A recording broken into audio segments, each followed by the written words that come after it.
Hey lads, welcome to day 3, week 3 of my series to get to National Master.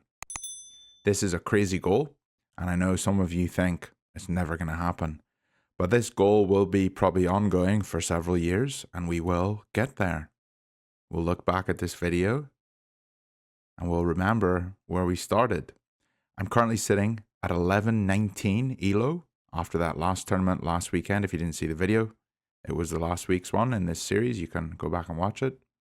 But today we've got another tournament that we entered at 1119 ELO, and I was hoping that I could progress a wee bit closer to 1200. So you have a look at the tournament today. Some really exciting games. 4 games we played at the ASU Chess Open for January 2025. This tournament is one that I've played at once before. It's a fantastic tournament. Let's get on our way there. I'm already a wee bit late, so I don't want to miss round 1. Arizona State University has the worst parking ever. You got to pay about $15 for a day pass. So that's what I had to do. I had to park on the other side of the road because the regular parking was closed. And yeah, I got into the tournament hall a wee bit late. But thankfully, everything was running behind and the games didn't start for about another 10 minutes. So I was very fortunate. Sat down, had the white pieces, looked on my score sheet and wrote down the name of my opponent and everything. And I found out I was playing a young boy named Savrish, who was a rating of 1004. But if you've watched any of my videos before, you will know that a 1000 rated opponent is pretty decent. You might be thinking, Owen, how are you playing 1100, 1200, 1000? What's going on? You're at 2000 on chess.com. Well, it takes a long time to get your rating up at these tournaments, especially when you play like me. And a 1000 is probably like a 1700 on chess.com. So it's not that different. Yeah. At least that's sort of what it seems like. Maybe I'm wrong, but that's how it sort of seems. We got the white pieces, so we played d4. My opponent played d5. I played knight c3, controlling these center squares. My opponent responded with knight f6, controlling those center squares, and I brought my bishop out to f4. This is the starting setup for the Jabava London, and from here, the game can go a lot of different ways. They can bring their bishop out, which lets us do a pawn storm. They can bring this knight out, which lets us go for an attack on the c7 pawn. They can close their bishop off by going pawn to e6 and having the dark squared bishop quite strong, but the light squared bishop quite weak. He opted for the bishop move, and so we immediately start pawn storming. He closes off his bishop, wants to control these the pawn here, and this is a very sensible sort of structure, but it just allows us to attack this bishop. He has to pull back. We keep attacking. He has to make room for the bishop to get away. And so here we play e3, getting ready to put our bishop on this diagonal, swap it off, and get my queen into the game. We've had this kind of opening in so many of our Jabava games online, but if you haven't seen it before, this is a really fun, aggressive opening where you can really pressure your opponent. My opponent went bishop d6, challenging my bishop. And so usually when they challenge this, you want to, instead of taking off and allowing their queen to develop, to take is a mistake. Better to develop your knight to one of these squares so that when he takes, we can recapture that bishop and our knight is developed. So we put our knight on h3. Pretty solid move. Sorry, there's a wee issue there with the score thing there. It was showing a move ahead. It's looking good now. My opponent takes the bishop on f4.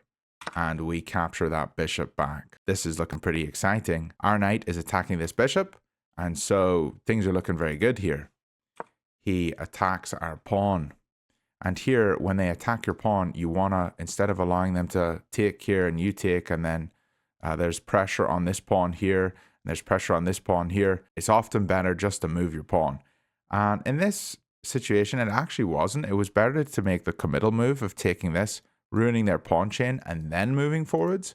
But we basically get the same result. I move forwards, they retreat, and then we take the bishop and ruin their pawn chain. So this is looking really exciting. I was very happy with this position. I decide that I should get my queen developed. So I pull my queen out to d3, and this enables me to castle on the next move if I want to. He pulls his queen up to e7, and here I could have actually just taken this pawn. I don't know why I didn't. I guess I thought maybe it's good for me to come in here looking at this, and I started getting distracted about all this, and I thought for quite a wee while here about what was the best way to attack this king. He's not castled.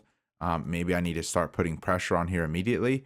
Then I saw if I put my knight here, this queen check hits here, and it also hits the pawn on b2.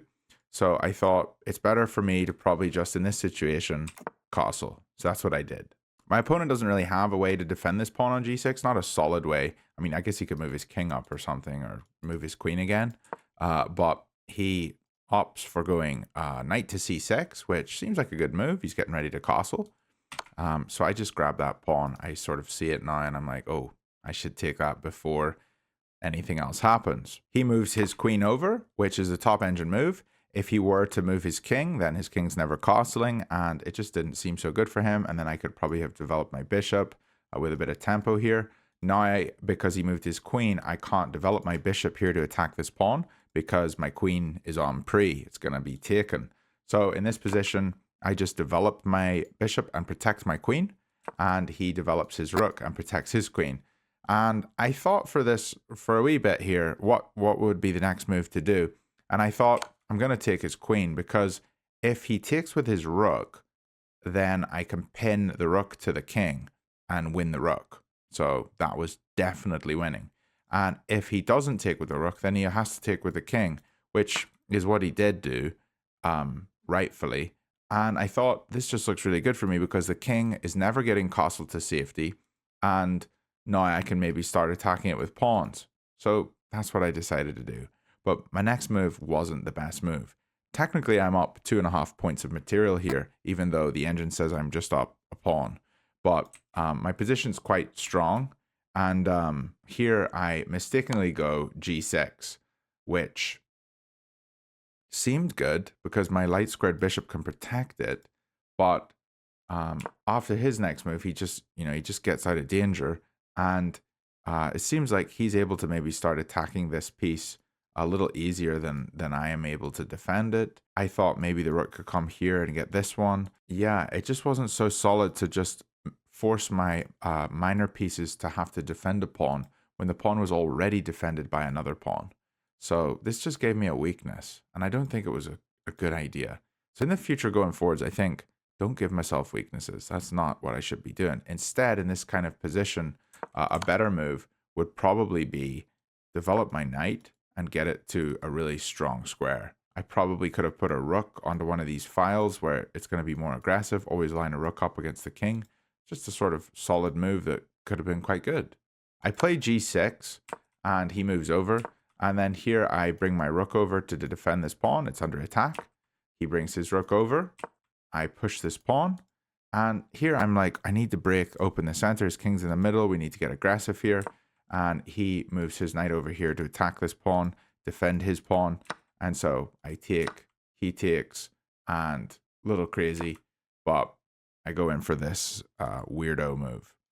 This position's kind of hard to figure out exactly what to do. The best move is still to bring my knight back to e2. I need to bring this knight so I can come around here. But I thought bringing the knight here, yeah, I defend my pawn, but it doesn't seem like so great to defend here. I mean, this check looks more appealing than going knight e2. We also had b5. It was our second best move according to the engine, but that's what we played. Knight e2 was technically better. He moves his king because if he doesn't move his king, I can take, he takes, he's doubled his pawns. This is an isolated weakness. This pawn's a weakness, and his structure's just not looking so good. Really, the best move still is to go knight e2, because the rook can't take because my bishop's defending this knight on e2. So this would have been a good move. Then I could have finally pushed c3, protected my weakness, and then started playing maybe with this pawn. But I played the move knight a4, and this is a mistake. And I thought about it for quite a while. I thought if he finds knight d7, then my best move is to take, and then he can take, and then what's my knight doing here? Like, absolutely nothing. But he attacks my bishop, which I was really happy to see. And so then he took, and I bring my knight here to attack this pawn. He can't kick me because I take on e6. So this knight is just starting to be really annoying for him. So he tries to get rid of it. I take, he takes, pushing his king further backwards. And now we're just into a rook and pawn endgame where I'm up a pawn. My next move was the worst move, I think, of the entire game. I played the move rook h to g1. And I just thought this was so bad because I wanted to come in here and go here. And I thought my rook's not doing anything in the corner. I need to get it developed. But I didn't see that he could actually come here and attack my pawn. And how am I going to defend this pawn? Like, I have to go back. Okay, then he takes this one. So right now he's forked both of my pawns. And I was up a pawn and now I'm not. So like, really, instead of doing this move, I feel like this move would have been just so much simpler. But I went hg1 and he moves in and I defend the wrong pawn. I'm supposed to defend this one. He doubles up onto the attack here. So I pull my rook up to double the defense. And this is my big blunder. He takes the pawn. Okay. He got his pawn back. And yeah, it's just what it is.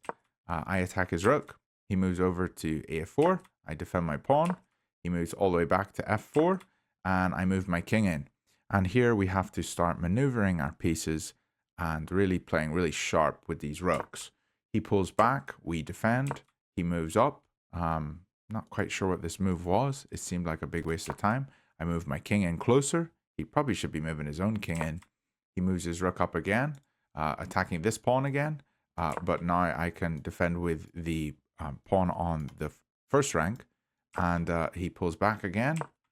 I double my rooks here, thinking, okay, now this rook can defend this pawn, and I can start moving this one to get an attack. He swings over. I run away, because if I go forwards, I'm absolutely screwed. F4 check here would just sort of do me in. If I come up, this is checkmate. You can actually go b6 here, stopping the retreating square. And whatever I do, my next move, whatever it is, let's say I go here, c6 is checkmate. Like, I can't do anything. There's no move for me to stop c6 checkmate. So I saw some of this and I thought, I'm not going to go in here for any of this. But after this check on e8, we go king f2. He pulls his rook down here because I can't take him because I'm pinned. But here I can just attack this rook, attack this one. And he can't take me here because I can take him back. Or if he takes me here, I'm no longer pinned and I can take his rook. So I thought pretty good. I felt really good about all this. Here, he doubles his rooks up on the attack here. So I move my king in. This is actually quite a tricky move because now he might be thinking I could take here, but then I can actually take this one. So I started thinking about all this. It would look very exciting. He moves his king up, and here I play the move rook takes h5. He can't capture me because he has to defend this rook. But he captures me anyway. I take. He moves his king in. I move my king over. He takes my pawn. I move my pawn up. He moves his pawn to c5, attacking on the queen side. I move my rook to the open file. He drops back so he can get his rook very active. Right here is not really doing anything. I check and get ready to come in here and eat some of his pawns. He pulls his king over to attack my rook, and we go for his pawn. What can he do here? Can't really do anything. He offers a rook trade. And technically here, I should have just traded. Take the rook. He takes with the pawn. And now my king has opposition, whatever way he goes. I mean, if he goes this way, we could go here, and he can't defend this pawn. So this would have been the simplest way to just win the game. But I take the pawn because I'm a greedy Hallian. He moves his rook over.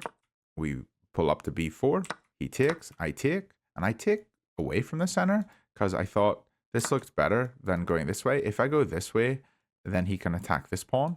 But going this way, he can't ever really get his rook to attack this one. Very difficult for him to. So I thought this just looked really good. He checks, I block, and then he swaps off, and now I'm just winning. So the game sort of peters out here. Move my king over, and distract his king there, and eat his pawn, pull my pawn up, and get a queen. Here I put him in the center, and I just let him run back and forth until I checkmate him with a rook in the corner. That was game one. Felt really confident, felt really good about it, but you can see I was up several points of material at the start of it, and I allowed my opponent to come back into the game. So I think when I'm ahead, I don't need to make rash decisions with my pawns. My pawn was protected back earlier in the game. When I pushed it forwards, you know, the pawns were protecting each other. Didn't need to push it forwards and attack his king. It just was sort of a silly move, and I think I could have just slowly improved my knight, maybe improved my bishop, and used my pieces, improve my rooks, get my rooks over to these files. Just play slow improving chess. I'm up a pawn. I don't need to do something rash and stupid. So going forwards, next tournament, I'm going to try to be more thoughtful about that. Let's jump in to game two, where I played a 13-52. The most exciting game of the tournament, in my opinion. For game one, we did play with an 85.8% accuracy and our opponent with a 78.3%. Let's jump into game two. Here we have game two of the tournament. We were playing against a young man named Sai, and his rating was 1352. I got the black pieces, and he opened with e4. I have been playing the Caro-Kann a lot recently, and so I played c6. He went d4 to control the center. All the central squares here are kind of controlled. His pawns are in them, and he's got a big hold in the center. It's the best way to open as white generally. We play d5, contesting the center, and he exchanges. This is the exchange Caro. And in this position, there's a lot of ways to play, but generally we want to try to get our bishop out to one of these squares. If we can get it to g4, it's a little more active, I think. If we get it to f5, I don't think it's so strong, but it's not a bad square. The thing we don't want is to close our pawn chain and have our bishop stuck on this side of the board. So after our opponent played the knight to f3, I was feeling very happy. We could put our bishop on g4. We got it outside of the pawn chain. They develop their bishop. We develop our knight. They close off this pawn chain here and protect this center pawn because let's say they do something crazy like put the knight here, then I feel like I can capture, and go up a pawn, tempoing the queen. Apparently this is really bad for me because queen d3 and they're winning this pawn back, but you get the idea. There's some sort of tactic there where you can maybe win a pawn. So I was feeling pretty good here. They closed their pawn chain off with going c3. We close our pawn chain off with going e6, and they bring their knight to d2. Here I develop my bishop, and I think this looks like a weak piece. It's not defended, so let's attack it. And if he trades, we can get our queen developed sort of onto a good square, and there's no bishop of his developed. So I thought it was good. He pulled back. I was like, that's a bit weird. We can double his pawns, but I didn't go for it yet. I thought, let's instead focus on castling. And in the exchange Caro, from what I've learned, is that you need to be playing on this side of the board with the pawns. Don't worry about anything on the king side. So once you've got your king developed or castled to safety, then you just play on the queen side. That's the whole goal in the exchange Caro. So I develop my knight, they develop their bishop, I castle, and they castle. Apparently, I mucked up really big time here, and I never even noticed because after I castle here, he's actually got this beautiful move, bishop takes h7. And I need to be more aware of these kinds of tactics. When the bishop comes to d3, I need to be able to see this. This is called a Greek gift. And actually, if I take here, he's got this beautiful move, knight check on g5, attacking my king and also attacking my bishop with his queen. So this would have been really, really bad if he had spotted bishop takes h7. We actually both missed this, and we didn't even talk about this when we were reviewing the game afterwards. But really nice tactic. So that's why this is a blunder. You're like, how is castling a blunder? It's never a blunder. He misses that tactic. We do our second blunder of the game. So if we've castled, one blunder. we move our pawn, blunder number 2. And the reason this is a blunder is because he's actually got this bishop move, checking my king, winning a pawn. And if I take that bishop, he's got this beautiful move, taking my bishop with his queen. All right, I'll shut up. Nobody wants to hear about the same thing. He moves his queen over here, getting ready to attack this pawn. And so I decide to pull my bishop back. If he wants to take here, then I just going to recapture with my knight. My knight's developed. His queen is not so powerful on this light squared diagonal because he doesn't have a bishop. So I thought this was a good move. Here he moves his rook over. I push b5 because in my mind I'm thinking attack on the queen side, attack on the queen side. That's what I got to remember to do. He pulls his knight over here to h4, and so I don't want to lose this bishop with these two powerful pieces here on c2 and d3. And so I just swap off, he swaps off, and then I pull my queen up to c7, a very powerful diagonal for myself. Here he pushes his pawn. I take his bishop off, and I was very surprised that he took with a pawn. I really thought he was going to take with queen here. Yes, I could take his queen and then double, but I just thought, why does he want to ruin his pawn structure? Doesn't really seem like a good idea, but apparently that was his best move.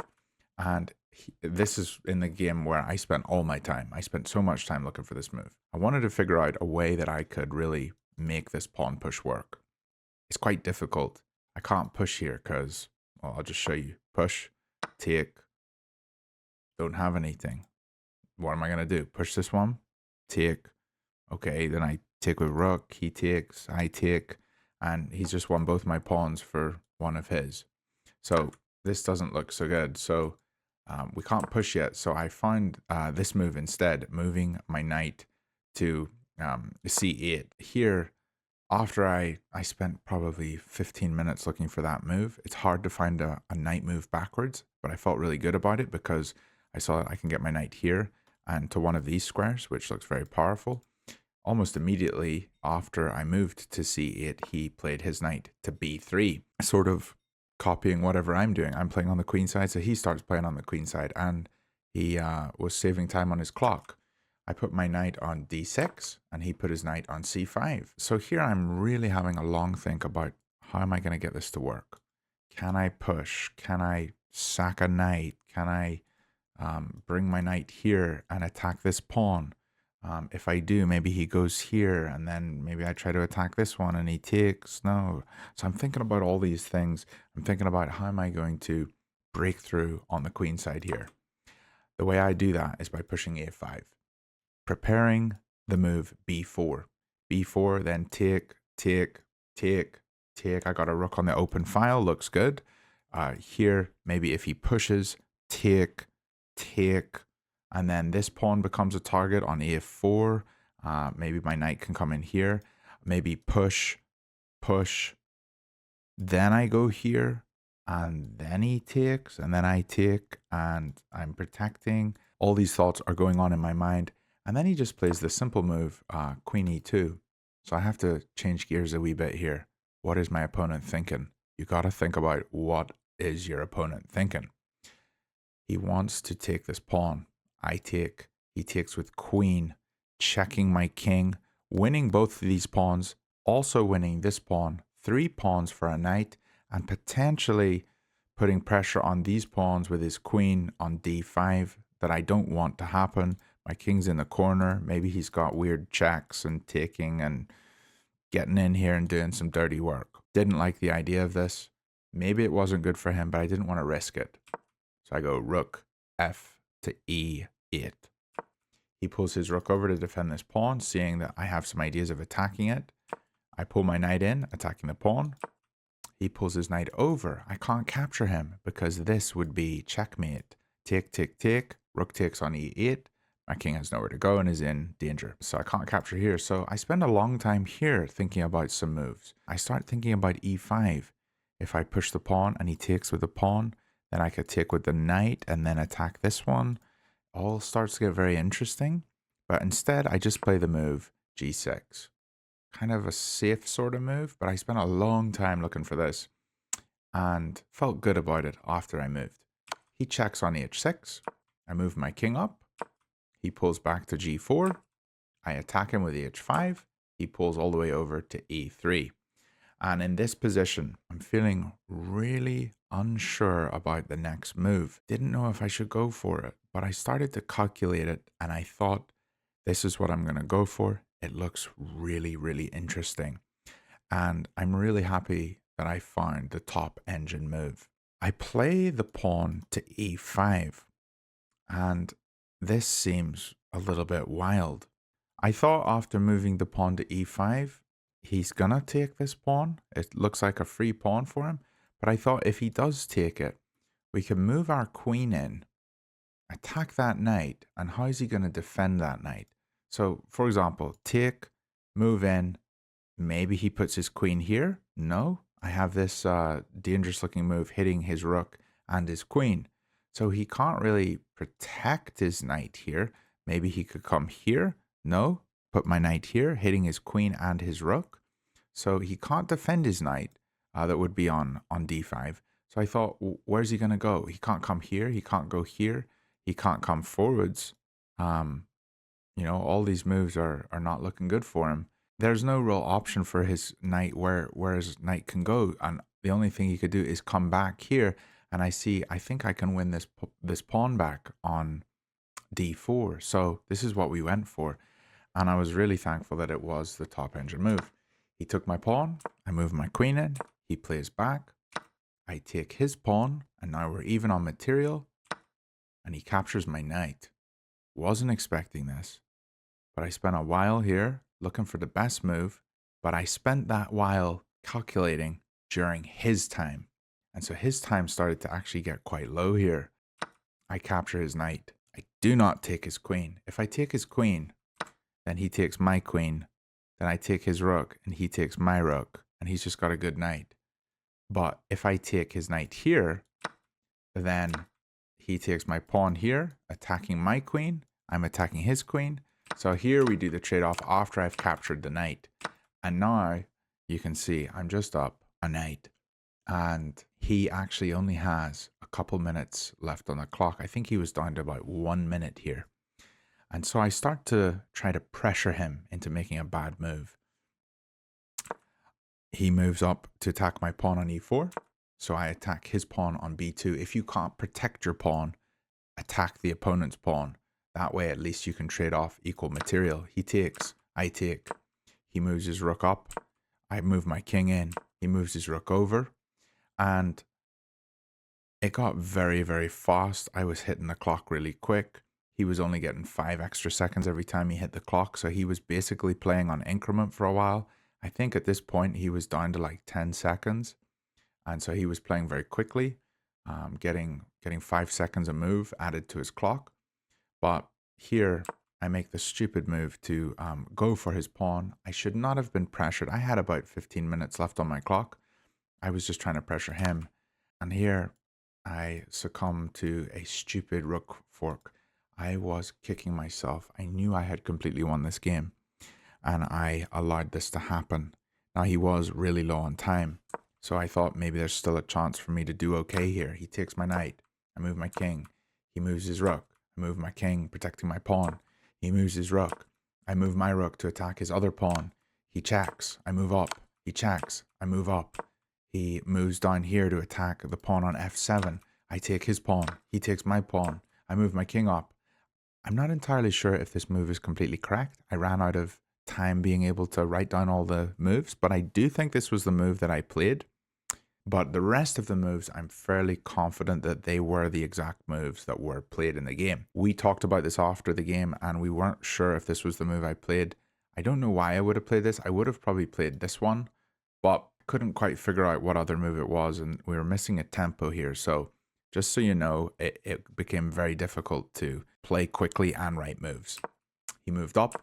I moved my pawn up. He moved his king over. I moved my king over. He moves his rook in. I move my rook over, giving a trade of pieces here. And here he could have taken, I take, and actually he's winning. But that didn't happen. He moves his rook over. I move my king up. He attacks my pawn. I take. He takes. I take. He moves his king in. here he moves his rook over, and I'm threatening to promote this. He's still down on like 5 seconds. I check. He moves. I move back. He moves up. Pawn race. He attacks this pawn with his rook. I move my king up to keep defending it. He moves his pawn up. I got to stop this guy before he gets a queen.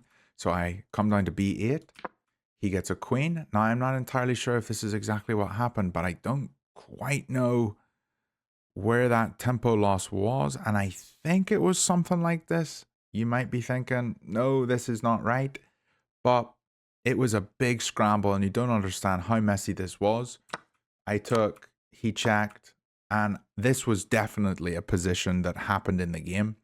I'm not entirely sure if it happened with this here or at a different point, but I think he did pull my rook over here so that he could maybe try to check me here.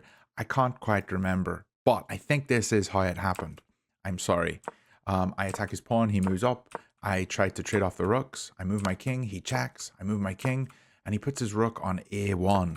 So I move my king all the way around. I'm able to swap off rook for pawn. He goes over here to g5, and this is exactly how it happened.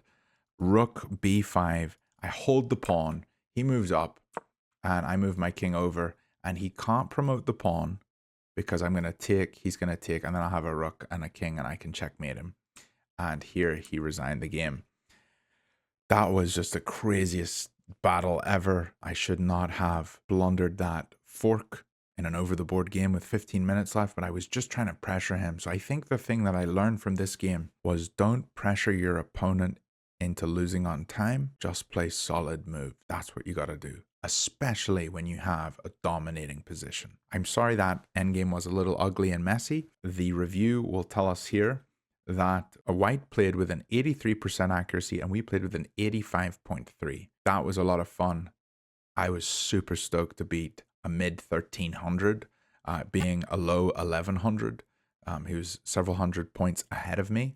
So I know that I can keep pushing and can climb up to 1400, 1500 maybe. But yeah, I won the game and felt really good about it. Let's jump in to game 3. In all 3 of these games so far, I've played with over an 80% accuracy in chess. I'm not going to tell you who wins, but I think I played a lot more consistent, solid chess overall in this tournament. This was game 3. We got the white pieces, and we were up against our opponent, Ed, who was a 1213. I've moved the camera over here, so the board's here, so I'm looking this way, so that might confuse you all a wee bit, how I'm looking on the screen here, but I'm looking at the board here. The game started with d4, d5, knight c3, knight f6, bishop f4, and he opts for this move. Instead of bringing the bishop out like the opponent did in the other game, he closes his bishop off behind this pawn chain. And this just means that for the entirety of this game, he's going to have a really bad bishop. And that's what I want to keep in my mind and try to play against. I want to make this bishop as bad as possible. Now, there is a way for him to rectify this position, and it's by playing b6 and getting the bishop here to a6 and switching it off with my light squared bishop. But nobody ever does this. When they play b6, often they put the bishop on b7. People don't realize that, but this is a high elo, a high IQ kind of move. We play e3, bishop d6, knight f3, and here I know that if he wants to trade off, having the doubled pawns here is totally fine because I'm going to have a clamp on this square on e5, which is what happens. He pulls his knight to c6, a move that I'm very encouraged to see, because if he's not going to bring his bishop out here onto this diagonal, then he needs to bring his bishop out this way, and he can only bring his bishop to a6 by having the knight here. If he wants to push his pawn all the way up to a5, then his rook could protect his bishop on a6, but it just seems like this move is not so good because he's not thinking of this, maybe. Not entirely sure, but I pull my bishop up to d3. He goes b6, I castle, he puts his bishop on b7. So on a very passive square, looking at this pawn chain, not able to get into the game. I pull my rook over to e1, he castles, I pull my knight back to e2. Now, this is an important move because a lot of the time the opponent will, maybe get there. The knight shouldn't really be here. He needs to be able to play c5 and then c6 and attack this. And so what I really need to do is play c3 myself. And that's an impossible move when there's a knight here. So I'm trying to get the knight out of the way so that I can play c3 and pull the bishop back. Even put the queen here and look at checkmate ideas. He attacks my bishop and I play c3. He takes my bishop and I take. So a little frustrating. I lost a really good bishop, and I think going forwards in the future, I need to think about where his knight is. I was thinking more about how it wasn't a great piece, and then he was able to swap his bad knight off for a good bishop, maybe. I mean, it was never really a bad knight, but it was just an awkward piece, maybe. I need to think about how can I maybe save my bishop sooner. But yeah, this is what happened. He plays a5. Looks like he wants to come here to a6 with his bishop, which is what I was expecting. And so I pull my knight over. He plays c5. I play f5. He attacks my queen. I just pull back on the same diagonal, holding on to this pawn on f5. He takes. I take with queen, get my queen as active as I can. And he attacks my queen with his queen. Now here I really should have just had a longer think about this move. I mean, look at it. I can attack his queen and take his queen, and he has to take with knight. And so now I can come here, attack this knight, and maybe this bishop too. I mean, the bishop's a bad piece, but like I could at least attack this, and he can't come here to defend it. And so if my rook comes here, his only move is to come to protect his knight, and now his pieces are stuck protecting his pieces, and my pieces are getting really active. I mean, this is just what I should have gone for. I mean, it makes so much sense. I don't know why I didn't really consider it more than I did, but I didn't. I was like, I don't want to swap queens off. I want to go for checkmate, and that's just silly of me. I pull over. He attacks my queen. I swap off a knight, and I put my knight here on e5, attacking his queen. And just looks like a very good central square. It looks kind of deadly, and it looks like I'm going to be able to pick this pawn up, maybe at some point. Although his bishop's looking at it still. Maybe there's some way to get it. I don't know. He moves his queen over here to attack b2. And it was in this position that I made the worst move of the game. I responded to his threat of attacking b2 by moving my rook to b1, and you can see the engine recommends this move. It's much better, attacking his bishop and not worrying about this threat. Now, why is moving the rook to b1 such a bad move, you ask? It's such a bad move because he can play the move f6, and I always miss these moves in chess. A lot of my online games have been missing pawn forks. I need to just do a billion puzzles of pawn forks so that I never fall to this stupid kind of tactic again. Now, I've blundered, but I do play pretty fantastic chess for the rest of this game. So have a look at what happens. He's got an annoying pawn. I move my queen back. He takes my knight. I take his pawn. He comes over here attacking my pawn. I defend it. Here, he really should have just taken en passant, because then his pawn's deadly, his bishop's more active. But because he didn't take en passant and instead moved his queen, I can now blockade this pawn in. It can never move forwards, and this bishop is still going to be a bad piece. So I blockaded this pawn in. Now he's going to try to get rid of my blockading rook. I come here to support my rook. He comes down here to get rid of my blockading rook. I move my queen because I want to support this even more. He takes. I take with my second blockading rook. He moves his queen in. I move my queen over to h4, trying to maybe have some counterplay and win a piece. He moves his queen over, attacking my rook. I have to defend my rook. And here he plays the beautiful move. Queen takes e5. I can't capture him because I just moved into a pin. I move my pawn up. He moves his queen over, trying to swap off queens again.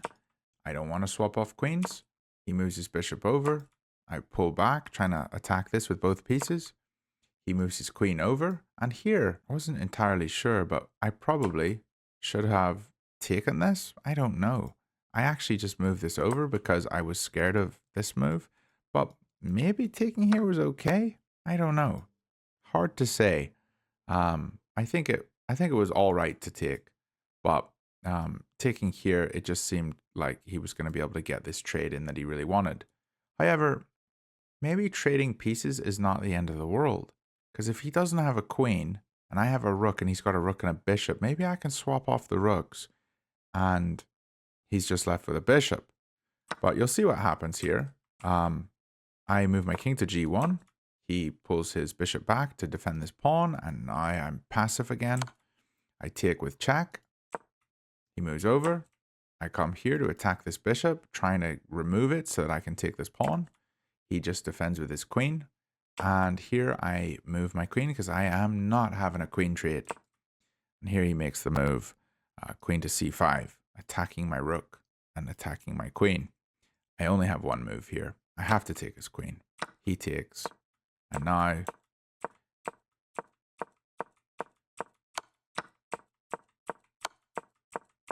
all good moves. Here I sit on e1. I have to take the pawn because taking a rook gives him a queen. And here I'm just hoping that I can get rid of all my pieces so that I can stalemate when he accidentally puts his bishop here or something.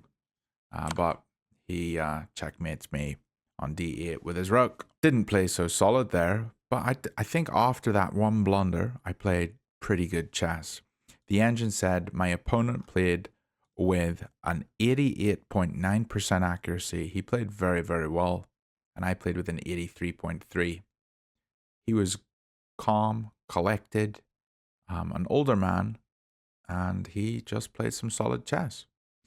Chess is very difficult when people play accurate, and I think the way that I could have won this game was not being afraid to swap off queens and just calculate that swap off of queens, that early one, with just a few moves ahead. I could easily calculate it because the moves were all forced, and it did really seem the way to go. I would have probably been up about a point of material with a dominating position, both my rooks on the open file, and him having to be forced to just defend his pieces, and I can just improve mine forever.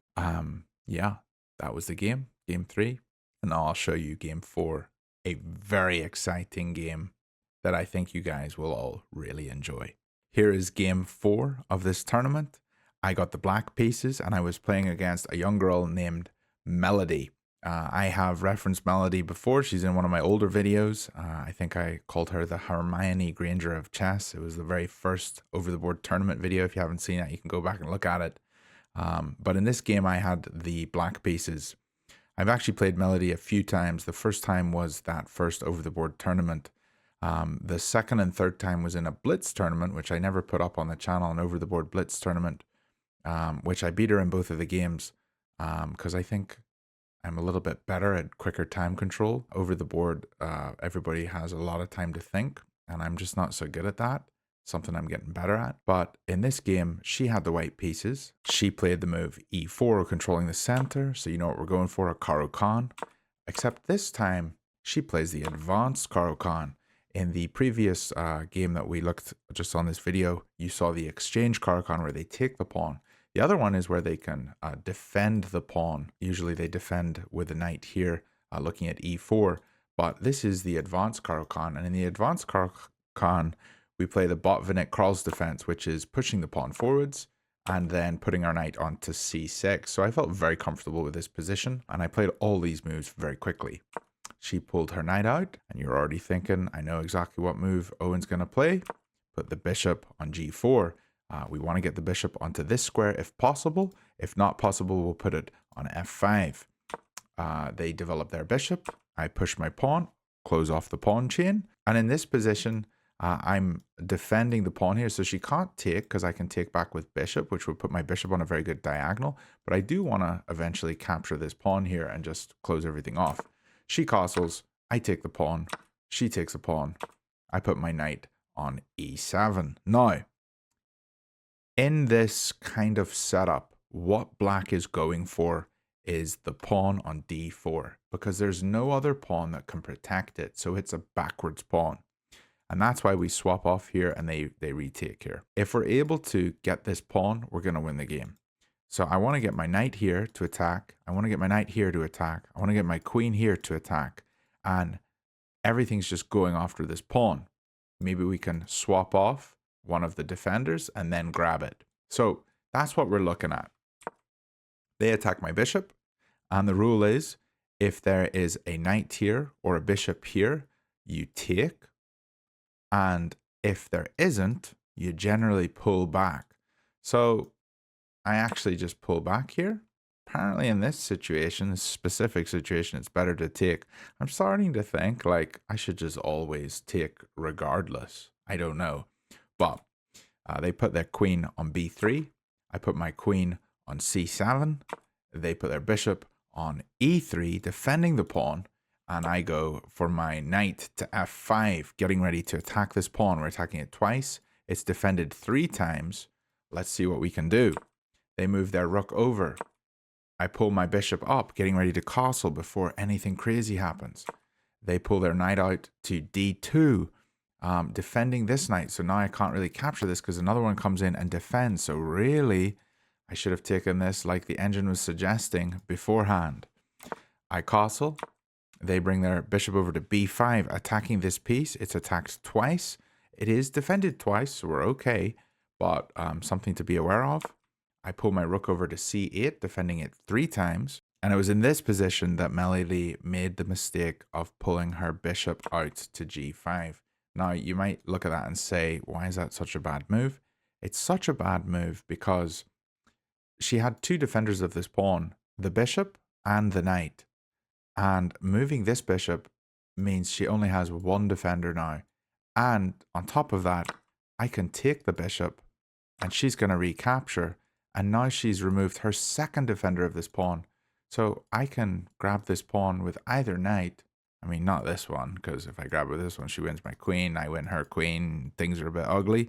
So definitely this one. And now that I've gotten that pawn, I can attack the other pawn in the center. And my position is just completely winning. She gets out of danger by moving her queen over to d3. I was attacking that queen. And my position's completely winning here. I check the king and hit the rook. She runs away. And even though I could look at this at some point, and even though I can maybe take this at some point, I really need to remember, even though she moved her queen to get out of danger, it posed another threat. And Blunderman does it again. I took the rook. And she just looked at me and couldn't believe how badly I blundered. She checkmated me on h7. Oh dear, Owen. When are you going to learn to take your time? I have a winning position. I don't need to go in for these silly checks. Just look and see if there are any threats. I saw it. I dismissed it. And then I forgot about it. Not good. But she checkmated me. So that was the tournament. And I think after this tournament, my rating went up. This game, the engine says Melody played with a 77.1 and I played with a 69.9. So it was the worst game of the tournament. All the other games I played with over an 80%, 85%. But this one was the low one. It was the last game of the day. Maybe I was tired. I don't know. But I should have been able to win this one fairly easily. But you know me, you know, I just like to muck it all up. My rating did go up to 1139 after this tournament. And I'm going to be playing in another tournament next weekend. You'll see the recap of that one. And I promise you, lads, I do promise you, I'm going to win every single game. It's just going to happen. I'm not going to be blundering mates in one anymore. I will change. I will become reformed and I will get closer to National Master. I'll probably get over 1300 in the next video. I don't know, but we'll see. Wish me well. I'm going to do it for you guys. We're going to get to National Master, and I'll see you all next week. Have a great weekend, lads. Bye for now.